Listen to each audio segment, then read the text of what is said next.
Pozdrav! Danas radimo zdjelu sa povrtnim popečcima. Ajme, pogledajte ovo zeleno. Divno! Jedva čekam. Prvo operite špinat. Pripremite najveći lonac i zagrite vodu za špinat. Očišćeni špinat dodate u kipuću vodu. Kuhajte ga oko 1 minutu od kad voda opet zakipi. Dok se špinat kuha, operite salatu. Kad se špinat kratko skuhao, procijedite ga. Kad se špinat malo ohladio, zblendajte ga.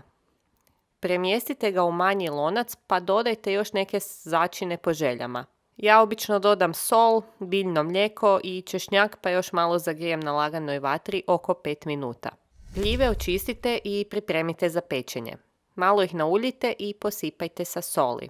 Stavite u pečnicu oko 30 minuta na 170 stupnjeva. Sljedeće radimo pečeno povrće. Narežete mrkvu na kockice, luk na veće kockice, ubacite i skuhani slanutak. Dodajte ulje i začine. Ja sam ovdje koristila začin koji se zove harissa, a vi naravno stavite koji god začin volite. Dobro promiješajte pa dodajte šalicu ili 2 vode. Prekrijte folijom pa stavite peći 45 minuta na 180 stupnjeva. Krumpir ogulite i narežite na manje kockice. Što su manje kockice, to će se brže skuhati. Kuhajte krumpir oko 15 do 20 minuta dok ne omekša. Procijedite vodu pa dodajte margarin i biljno mlijeko. Ako ne jedete margarin, dodajte samo biljno mlijeko po potrebi. Okusom nećete primijetiti tu razliku. Želite postići da krumpir bude mekani, ali ne tekuć. Možete dodati još neke začine poput muškatnog oraščića. Dobro ispasirajte. Poklopite posudu pa stavite sa strane. Za povrtne popečke će nam trebati razno povrće. Možete napraviti popečke od doslovno bilo kojeg povrća. Prvo naribajte tikvicu pa obilno zasolite. Pustite tikvice sa strane oko 20 minuta da puste vodu. Za to vrijeme naribajte i narežite ostalo povrće. Vlasac, rog papriku, mrkvu, peršin, mladi luk i buću. Kad je tikvica pustila tekućinu, iscijedite je. Pomiješajte svo povrće pa zasolite i začinite po želji. Ja sam dodala još papar, ružmarin, korijander i origano. Pomiješajte pa dodajte usitnjene zobene pahuljice.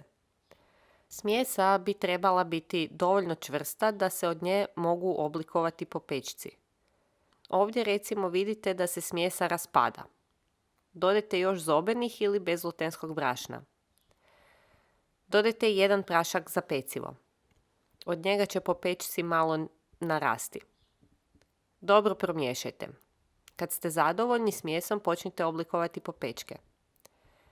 Računajte da će ovih popečaka biti puno, tako da oslobodite mjesto u zamrzivaču.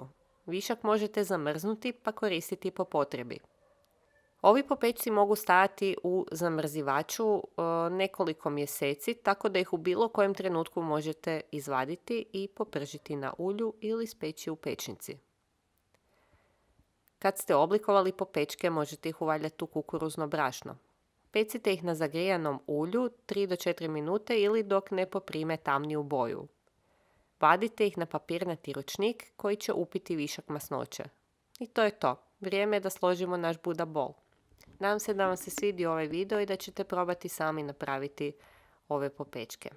Dobar tek!